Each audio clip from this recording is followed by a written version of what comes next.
माँ तो उस पर भी नहीं नहीं, आप तो कोई व्यक्ति थी, आपको लग रहा है कि मेरा रुद्राक्ष बल कम दे रहा है, मेरे रुद्राक्ष में बल की कमी हो रही है, तो फिर उसके लिए कहा कि आप अमावस्या को भी स्नान करा लो, पूर्णिमा को भी करा लो, सरसों का थोड़ा सा तेल उसमें अवश्य लगा।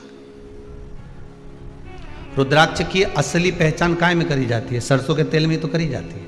आगे कथा में अपन सुनेंगे कि असली रुद्राक्ष को कैसे पहचाना जाता है, सरसों के तेल से, उसका वर्णन आता है।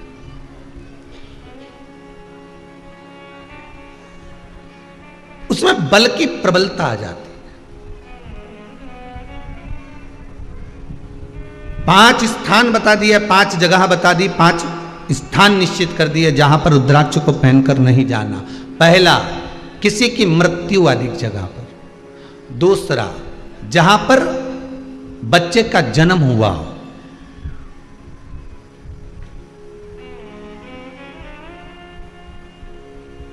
मृत्यु आदि जगह पर सूतक लगती है, जहां बच्चे का जन्म लेता है वहां सावड़ लगती है। मतलब जीव जाने के बाद दुख का सूतक होता है, और बच्चा जब जन्म लेता है तो सुख की सावड़ रहती है, सुख की सावड़। 2 स्थान। तृतीय स्थान, तीसरा स्थान दिया जहां पर वैश्यावृत्ति होती हो या महाराज मदिरा का पान होता हो, उस स्थान पर रुद्राक्ष को नहीं ले जाया जाता। चौथा स्थान रुद्राक्ष के लिए कहा गया, जिस स्थान पर आपको ज्ञात नहीं है और आपको लगता है कि यह स्थान अज्ञात है, यहां पर कई जगह पर कुछ जीवों की हत्या हुई है या किसी जीव को नष्ट किया गया है, उस स्थान पर रुद्राक्ष को नहीं ले जाना चाहिए।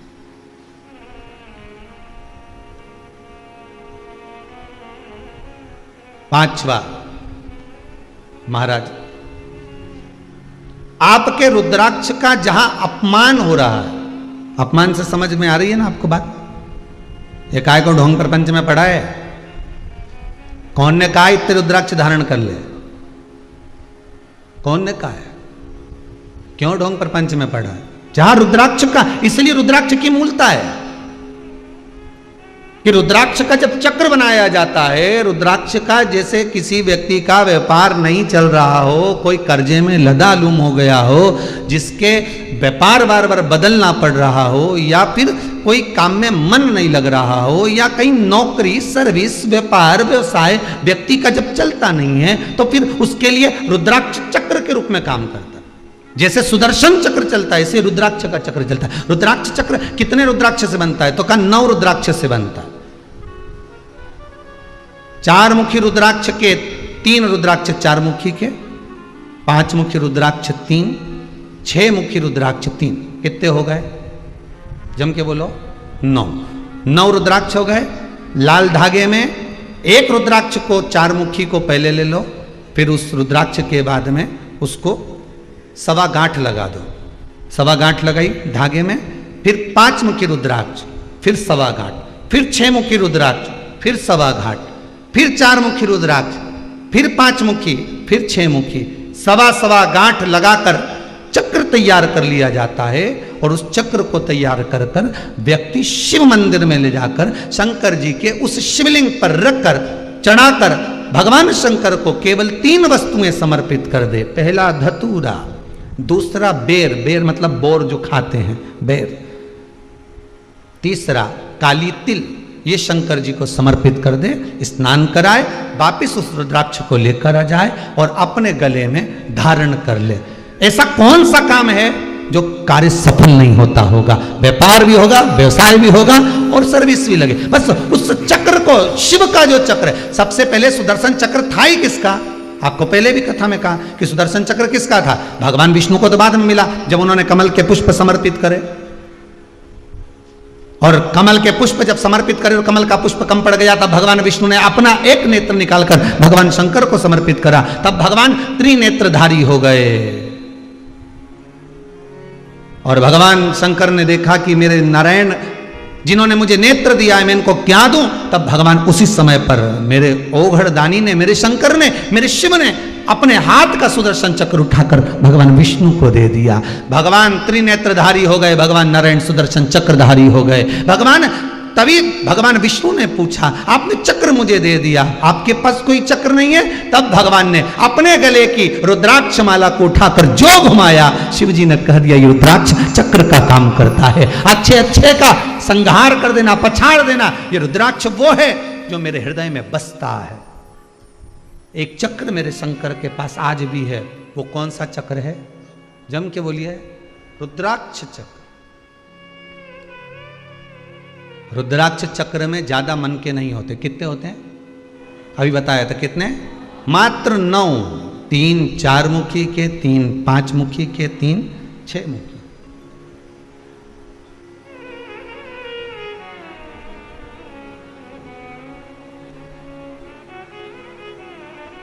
छोटे से छोटा रुद्राक्ष होता है, बहुत छोटा, बहुत छोटा, उससे एक बड़ा से बड़ा। एक रुद्राक्ष का हमने वर्णन किया था कि कल एक भगत ने परसों के दिन, 1 दिन पहले, श्रावण महीने के समय पर एक रुद्राक्ष भेजा है पेंडल बनाकर। आप उसका दर्शन करिए। आस्था वालों से निवेदन है वो भी दर्शन कराएं। जो बड़ा रुद्राक्ष इन्होंने भेजा, इतने बड़े रुद्राक्ष का जो दर्शन महाराज, 7 मुखी बड़ा रुद्राक्ष। शायद इतने बड़े रुद्राक्ष का दर्शन आपको पहली बार प्राप्त हो रहा होगा। पर ये रुद्राक्ष बेंगलोर से जो बनाकर भेजा है इन्होंने, 7 मुखी, 7 मुखी, 7 मुखी, बड़ा, फिर उससे छोटा, फिर उससे छोटा,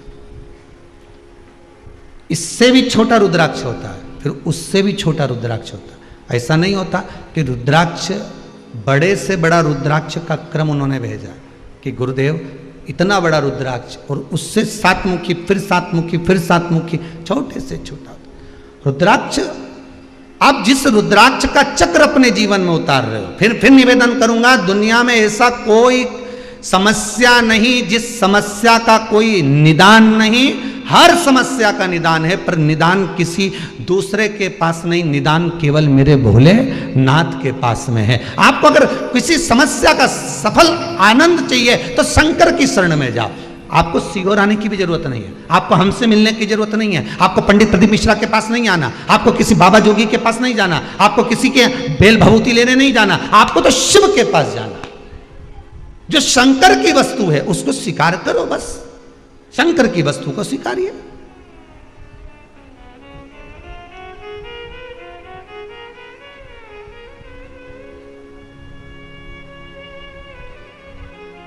शंकर की वस्तु को स्वीकार करना चालू कर दीजिए। अरे भाई, शिव महापुराण की कथा तो यहां तक कहती है,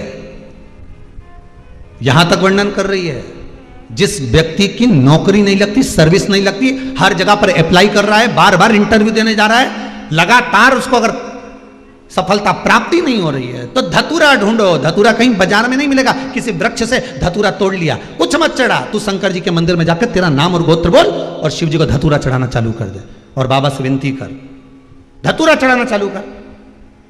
अब धतूरा कोई बहुत कीमती होता है क्या? बहुत पैसे का मिलेगा क्या? कहीं पे मिल जाएगा। धतूरा तोड़ और चढ़ा शंकर जी को। रोज नियम बना ले कि एक धतूरा मैं शंकर जी को चढ़ाऊंगा, प्रतिदिन चढ़ाऊंगा, शिव जी से जाकर निवेदन करूंगा प्रतिदिन। शंकर जी की प्रिय वस्तु में धतूरा, बेलपत्र आदि कादि की तो है, क्या है? चढ़ा रोज एक धतूरा, फिर वही धतूरा जिसके यहां तू इंटरव्यू देने जा रहा है उसी के सिर पे चढ़ गया।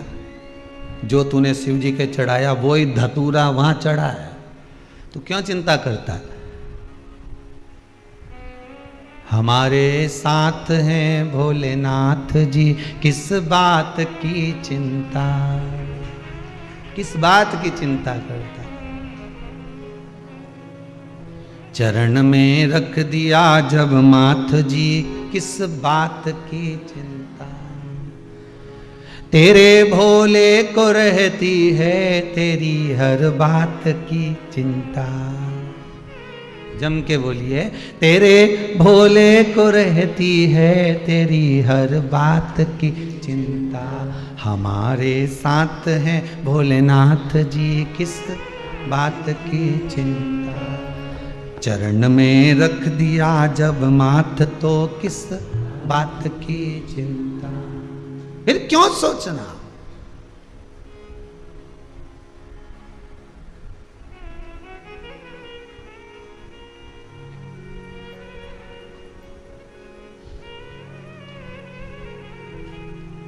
बस उसको रिझाना। आप अपने भजन को कभी मत बताओ किसी को कि मैं 2 घंटे मंदिर जाती हूं, कि मैं 4 घंटे तक पाठ करती हूं, कि मैं स्मरण करती हूं, कि मैं 3 घंटे तक ये कार्य करती हूं। आप अपना कार्य गिनाओ पर भगवान की सेवा मत गिनाओ। हमें भगवान की सेवा कभी नहीं गिना। भगवान को जो दान किया, ब्राह्मण को जो दान दिया, गौ माता को जो दान दिया, बहन बेटी को जो दान दिया, कभी मत बोलना कि हमने इतना दिया। नहीं नहीं, वो तो देने वाला भोलेनाथ, लेने वाला भोलेनाथ, वो दे रहा है, इसलिए हम भी दोनों हाथों से दे रहे हैं। जीवन का क्या ठिकाना है, आज है कल नहीं, सब धरा की धरा रह जाएगा। एसी का रूम ने, डनलप का गद्दा ने, अलमारी में कपड़ा, बोलो तो जी जी सही है कि गलत है, सब पड़ा रह जाए, कौन देखे जाए। और तुम्हारा कपड़ा भी कोई नहीं पहनेगा, ईमानदारी की तो बात ही है। कौन पहनेगा।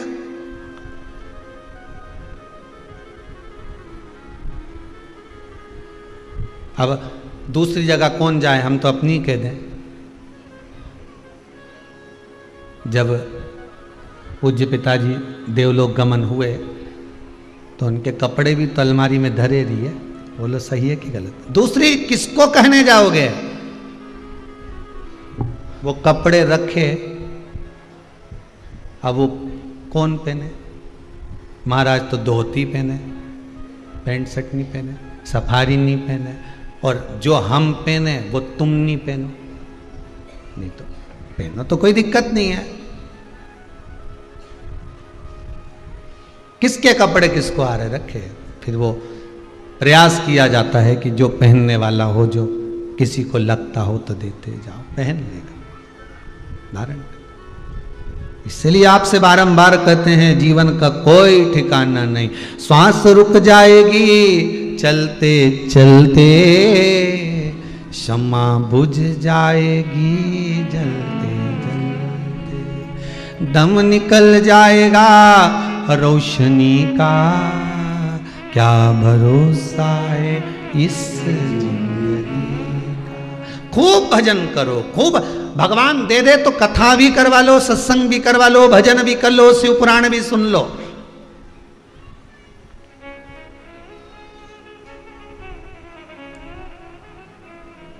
तुम्हारे जाने के बाद तुम्हारे घर के लोग बाद में कहेंगे कि हमको उनकी स्मृति में कथा करवा। नहीं नहीं, तुम खुद कर लो और के चले जाओ, बहू को सुन ले दीजिए हमारी स्मृति, अच्छे से लिख ले। हम जाएं उसके बाद भले कुछ मत करना, पर जीते जी हमको तेरा कथा शिव पुराण करा लेने दे, रसगुल्ला प्रेम से खा लेने दे, दोनों हाथों से दान पुण्य करने दे, अपनी जिंदगी मस्त जियो। फिर कहेंगे जितना कमाओ, तुम मना नहीं है, कमाने के बाद तुम्हारे हाथों से दान नहीं होता मत करो, तुम्हारे हाथों से किसी से दिया नहीं जाए मत दो, तुम्हारे हाथों से कोई धर्म नहीं हो मत करो, पर निवेदन है जितना कमा रहे हो अपने ऊपर खर्च तो करो। एफडी बनवा लो, एफडी बनवाओ, बीमे में जमा करते जाओ। मरने के बाद बीमा किसको मिलेगा, तुझे ऊपर कोई देने आएगा। बीमा पक गया है, 12 लाख रुपए तुम्हें मिल रहा है, ऊपर कोई कहने आएगा, बीमा वाला बोलने आएगा ऊपर कि 12 लाख तुम्हें बीमे के मिले, जाओ नीचे जाके तुम बढ़िया फ्रिज मिरीज खरीद लो, ने 2-4 आइसक्रीम खा लो, कौन मौका देगा। और ऊपर जाके तो बोलना भी मत कि हमारा 10,000 का बीमा था कि 5,000 का, सुनेगा ही नहीं, डायरेक्ट बोलेगा वो पाड़ा पे बैठा हुआ मुछंदर जोरदार, और हाथ में गदा और पीछे पाड़ा की पूंछ से अपन बंधे, और दोचता ले जाएगा। ये सब भयंकर गरुड़ पुराण में लिखा है। खूब मारता ले जाएगा, खूब जोरदार। और तुम चिल्लाओगे कि हमारा तो 10 लाख का बीमा है, तो क्या वो बीमा तेरे परिवार के काम आएगा? शिव पुराण का बीमा करा लेती तो ऊपर काम आता। बीमा तो ये है।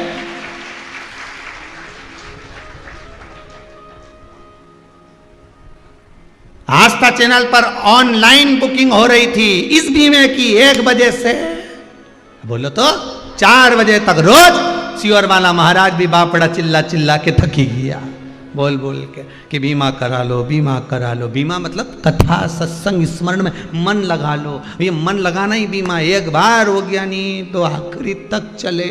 इसकी रकम भी बढ़े, इसकी भी बढ़े, बाकी की किसी की रकम घटे, दान पुण्य भजन की रकम घटे, इसकी बढ़े। शंकर को दिया कभी नहीं घटता, शिव महापुराण में किया कभी नहीं घटता, शंकर के अनुमोदन में स्मरण में किया कभी नहीं घटता। इसका बढ़ता है, इसलिए बढ़ रहा है, रकम बढ़ रही। तो जितने लोग शिव पुराण की कथा सुन रहे हो, तुम घबराना मत ही न, कहीं नहीं हो। अपन तो पाड़ा की पूंछ से भी बन के नहीं जा, अपन तो जोरदार जाएंगे। बीमा जोरदार है, कहीं कर लिया। बीमा बड़ा अच्छा नहीं जो। और यमराज के दूत अगर बंदी बनाने भी आ जाए नहीं तो उनसे कह देना पहले फाइल देख ले, इसके बाद बात करना। मेरे से तो बोलना ही मत ही। बस सियोर वाला महाराज की इतनी कथा सुनी है, नहीं तो महाराज के पास ही चली जाऊंगी अब्बी की अब्बी, और वहां जाके पूछूं महाराज से, तू नहीं किया था महाराज की कथा सुनो? तो वो छेड़े ही नहीं, बोले ही नहीं। अकाल मृत्यु वो मरे जो काम करे, चंडाल का काल उसका क्या बिगाड़े, जो भक्त हो महाकाल का। तू नहीं बोला था सियोर वाला महाराज जी? बोल देना तुम तो सियोर वाला महाराज जी से कि मैं जाऊं अब्बी की अभी। हमराज से कहते ना अब्बी जाऊं मैं सियोर, 2 मिनट नहीं लगे महाराज, अब्बी पहुंची। और मैं ही बात करूं महाराज जी से कि तुमने कहा था कि ये कुछ नहीं बिगाड़ेगा यमराज भी, क्योंकि तुमने शंकर की कथा सुनी है। तो फिर ये कैसे आ गया? ये तू आया कैसे मेरे दरवाजे पर? तो फिर यमराज भी कह देगा जी मैं तो कहीं नहीं, मैं तो देखने आया था। वो भी कह देगा मैं तो थारे प्रणाम करने आया था कि तूने शंकर की इतनी कथा सुनी कि थारा रोम रोम में 3.5 करोड़ रोम छिद्र में शंकर की कथा ऐसी बैठ गई। तो 9 महीने से, 10 महीने से, 8 महीने से, 2 साल से ऐसी सुन रही है कि रोम रोम में कथा चली गई। अब तो कहीं की दूसरी पानी भी चढ़ाए तो तू के बता दे, काय को मंदिर का ले रही, घर से लाई। अब तो तू भी सुधारने का काम कर दे। रोम रोम में शिव बैठना चाहिए, नस नस में शंकर हो, नस नस में शंकर। फिर क्या डरना उसमें? या तो शिव पुराण, मत बुरे कर्म कर बंदे वरना पछताएगा, भगवान की आंखों से तू बच नहीं सकता।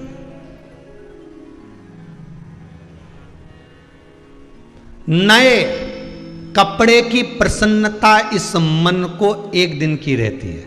बोलो सही है कि गलत है? कपड़ा पहनने के बाद बस 2-4-8 लोगों को दिखा दिया, राखी पे तुमने पहन के जोरदार, दिवाली पे अपना कपड़ा वैसे तो तुम संभाल के रखो। और जो पहनी नए कपड़े की इतनी उमंगता थी, नए कपड़े का आनंद, नए कपड़े की खुशी 1 दिन की होती है। कितने दिन की? जम के बोलो, 1 दिन। नई घड़ी की खुशी 2 सप्ताह की होती है। कितने सप्ताह? 2 हफ्ते तक तुम्हें देखिए हमारी तो जोरदार घड़ी, इमें तो चलो तो मालूम पड़ी जाए कितना कदम चला। अच्छा घड़ी तो बनी कि कितना कदम चला, खाने की नहीं बनी, कितना खाया, घड़ी में ही मालूम पड़ जाए। कितने सप्ताह की खुशी? 2 सप्ताह की। नए कपड़े की खुशी 1 दिन की, घड़ी की खुशी 2 सप्ताह की, नया मोबाइल की खुशी 2 महीना की। 70,000 का लिया, 80,000 का लिया, 90,000 का लिया, 50,000 का लिया, 20,000 का लिया, 10,000 का लिया। नए मोबाइल की खुशी कितने महीना? 2 महीना की। पर शिव महापुराण की कथा जीवन में अगर एक बार करवा ली, उसकी खुशी मरते दम तक की रहती है, कभी नहीं चूक सकती। मैंने बेटे की शादी करी, वो अपनी जगह, उसकी खुशी रही अपनी जगह पर, बेटी की करी वो अपनी जगह पर, शिव कथा की जो खुशी है, वो आनंद है, वो सुख है, वो घटता नहीं बढ़ता है। जब जब याद करोगे, अरे शिव पुराण सुनी थी, अरे